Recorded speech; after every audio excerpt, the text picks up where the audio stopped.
Sephora was the only place to be. These guys are the best at what they do. Fashion Fair Cosmetics becomes you. This is not your grandmother's brand. Or this might be your grandmother's brand and yours and your sister's and your auntie. It could be intergenerational. Just the ability to sit at the table with experts has been amazing for us.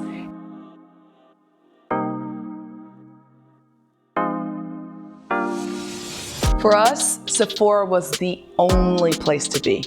You know, and I would sleep with that thought in my head each night because I knew I was going to get it. I didn't really, but I had to convince myself that that was going to happen because otherwise I was really going to be like, ugh. And why do I love Sephora? I love Sephora in that if you think back in the history of Fashion Fair, people wanted to talk about the makeup. And so they have beauty advisors in the store to help you and think through, you know, kind of what you're looking at, what the thoughts are. I mean, I think that, you know, they're incredible. They do an incredible job at what they do, and they've been a partner every step of the way before we ever had one product produced. And so we've been working for the past, I don't know, maybe 10 months plus, every step of the way. They know their business. We think we know our business. So the combination, I think, is going to really bring some excitement to the consumers of Fashion Fair. And in our research, Sephora was the #1 choice of where they wanted to shop for the new Fashion Fair. So it's all coming together, all coming together. You know, if I'm going to do it, I want it to be meaningful. And I also want a company that has been very focused on people like me from the very beginning. So coming out of the Obama White House, I had made a decision that it was time for me to really think about business in my own community and creating wealth for my own community. And so I really enjoyed the time that I was there at Johnson. It opened my eyes to our space, our people, you know, what was important to us as consumers. And so I really felt that possibly beauty would be something that I could be interested in and something that maybe, you know, I had something to offer. You know, if I'm going to do it, I want it to be meaningful. And so that came to, I really wanted to buy an existing company. I said, I want to buy an existing company that is good and make it great. And I also want a company that has been very focused on people like me from the very beginning. And so what did I find out in my research? I researched about 30 companies, and I knew in the back of my head there was this company called Black Opal. And the reason I knew about Black Opal is because many times when I would do television or different things that were filmed, I saw in the makeup bag these sticks, and I would say, what is that? And they would be like, we're not telling you because they're hard to find. I'm like, please tell me. And so it turned out that it was Black Opal. Do not give up. One day circumstances are going to be different, and he's going to say yes. So one day I was in a meeting for Fashion Fair, and I heard the word Black Opal, and I said, what? And they said, yeah, we own that. I said, well, can I meet the president? Can I meet the owner? And later on in the year, there was an opportunity to be in the same room with the president. And so I put on my best face and marched over and introduced myself. I said, you know what, I want to buy your company. And he said, well, it's not for sale. I said, well, can we have more conversation? Long story short, we had 3 years of conversation. Another business person that was a friend of mine said, you just have to keep asking. Do not give up. You just have to keep asking because one day circumstances are going to be different and he's going to say yes. What I found out was that the gentleman, the owner, was very ill and was dying, and one of his last wishes was to sell the business to me. We were off to the races. There was just one other little piece. I didn't have any money, so I needed to raise the capital for Black Opal. So then we had an extensive legal process, but the fact of the matter is you have to be prepared. You have to keep going. So there was one gentleman who I didn't know very well, who I'd met with, and he said, come and see me when you're ready. And so our lawyer was like, oh, you're never gonna get all your money from this guy, and you should have a variety of people you're taking money from. You don't wanna be in one person, saying all that kind of stuff. And I said to Cheryl, I'm going. I mean, she's like, well, I'm going too. So we went in our little dresses and high heels, and we made our presentation. We gave our number, that what we needed, and he said, I could do that. So I said, okay, well, you know, let us take that and let us think about that. But thank you so much. Are there any other questions? We had hired a car to drive us out. We were like in tears when we got in the car. We were like, did that man say he was going to give us all of the money for what we're trying to do? She's like, I think so. And I'm like, I'm like, girl, we are done. We don't have to go to any more presentations. We can get on with it, and so then we had an extensive legal process. But the fact of the matter is, you have to be prepared. You have to keep going. Again, I think it's a little bit easier to raise money for an existing proposition than something where you're starting from scratch. And so the next hurdle was convincing everyone that we should buy Fashion Fair. For Fashion Fair, we bought like Black Opal, which is a mass product, great quality, great patented technology, beauty under $20.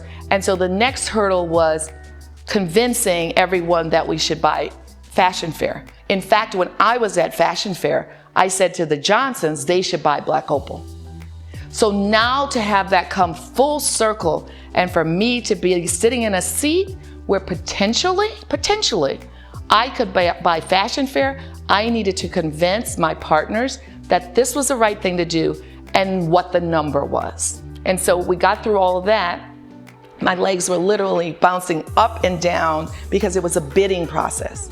It's an auction, a blind auction. So no one's telling you, how to, you're gonna get it, not get it. And finally they said, who got it? I said to Cheryl, we did a great job. We tried our best. I wish we would have gotten it, but I understand we didn't get it. She goes, girl, we got it.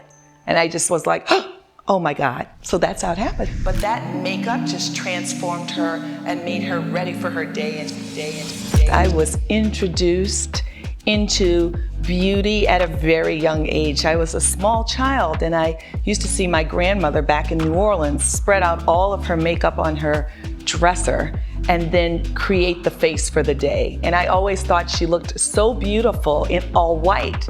And later on, I figured out that was her uniform because my grandmother was a domestic. But that makeup just transformed her and made her ready for her day. And she came out and she's like, I look beautiful today. What do you think? And I'd be like, you look great, Grammy. You look great. It's more than beauty. It is a relationship. It is finding that perfect match for you. We all need a little extra boost, girl. For me, as I think back about beauty in particular, I ran from beauty for so many years. If you look at my early career, I was in what people would consider very boring industries, insurance, utilities, government, those types of jobs, because I never wanted to be the first thing for people to see is beauty. I had the opportunity to work with the Johnson family at Ebony and Jet, and also, of course, Fashion Fair. And so that was my first introduction into businesses that were in my community. And I was just coming out of the Obama White House, and there was something magic about those 15 months that I was there. A light bulb went off and it said, Desiree, it really is time for you to do work in your own community. You've had these experiences in these large companies. What can you bring to your own community? And in particular, the ethnic space. And so I was in magazines and I was in beauty. And so that's really how I entered into the beauty industry, with working at Fashion Fair and managing Fashion Fair day to day. I spent a lot of time at the counters at various stores, and I met a lot of women when I was there, and older women, younger women, daughters, young girls, their first lip gloss. And what I really realized is that you could really have a real conversation with people that look like me just from behind that perch at the counter. And so that's where I fell in love, because it's more than beauty. It is a relationship. It is just talking, just chatting about life. And so I love that experience, going around the country, meeting so many women, and just knowing just the perfect lipstick gave them that extra boost for the work that they were doing, whether that be a nurse, taking care of mom, working from home, taking care of kids. We all need a little extra boost, girl. I like to have a good time. I like to work hard, but I also like to party hard. It's interesting when people say to me, Desiree, who are you? Well, I'm deciding that every day, actually. Where do I come from? I'm from New Orleans. I grew up in New Orleans, so I got that New Orleans, I like to have a good time. I like to work hard, but I also like to party hard, and you will hear that in the music that we're launching with Fashion Fair. So got a little bit of that New Orleans beat for y'all, a little bit of that New Orleans bounce. I need everybody bouncing over to Sephora to get their makeup. The essence of a woman is really how she feels herself and how she thinks about her beauty. I think the Fashion Fair woman, first of all, is every woman that loves Black women or is a Black woman. And so the brand is inspired by Black women. And so as I took a step back in thinking about this brand, and believe me, heady stuff, right? Amazing brand, created in the 70s by Eunice Johnson, beloved, the Fashion Fair shows, all of this great stuff. We cannot disappoint. So where do we need to start? And I went back to my days behind the counter and I said, we all need to understand our beauty. It's not about makeup. It's about understanding our beauty. There's so much talk about the Black woman, the time of the Black woman. Well, every day is the time of the Black woman for me. I've been Black since I was born. So let's not just give us one point in time, this is the time of the Black woman. And what does that go? The essence of a woman is really how she feels herself and how she thinks about her beauty. Not how someone else, but your own beauty inside and out. It could be one lip gloss. It could be just having your eyebrows shaped the way you want them shaped.